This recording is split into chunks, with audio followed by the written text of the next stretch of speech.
जी अस्सलाम वालेकुम वरहमतुल्लाहि वबरकातुहू। जनाब अज माशाल्लाह ब्लैक बीतल अमृतसरी माशाल्लाह पट लियांदी है ते बड़े दोस्ते भी आते हैं फौजी भाई A+ क्वालिटी की चीज़ लिया दियो जी बिल्कुल तैयार होवे बच्चे देवन। वेखो जी बेनीफिट की है, बिल्कुल तोता फेस चंगी झालर चिने कन्ना की चौड़ाई और लंबाई भी वेख सकते हैं।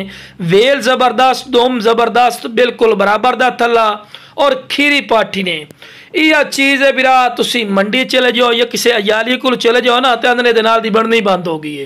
ये जी 1.5 लाख दी है, 2 लाख दी है, नहीं बिरा यह चीज़ आउंदियां 1.5-2 लाख वालियां भी इंशाल्लाह फौजी गोट फार्म ते 1000 रुपये मिल सी। जेड़े बिरा आखदे कि फौजी भाई शौक रखना है, इंशाल्लाह शौक भी पूरा कर सा। और खीरी पाठी ने 35 तो 36 इंच हाइट और इंशाल्लाह अल्लाह के फजलो करम ना पहले सूए ची 2 तो 2.5 लीटर दूध करसी जिवें माशाल्लाह दा वाना छड्डा है बिरा चेक कर सकते हैं। तो लो बिरा इस तो बाद चारा भी खवा के विखा रहे हैं कि तुहानू अच्छी तरह इन्फॉर्मेशन होवे कि सेहतमंद और माशाल्लाह एक्टिव ने। तो जेड़ा बिरा शौक रखना चाहता ना बिरा इस तो बाद शौक नस्ल और क्वालिटी नहीं होती, ठीक है ना। लोग यह चीज़ा तुहानू लाख लाख दियाँ 1.5 लाख दियाँ देंदे पे बिरा यह चीज़ां आउंदियां।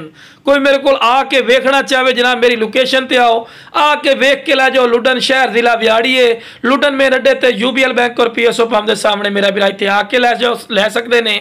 तो कार्गो की सहूलत आल पाकिस्तान मौजूद है।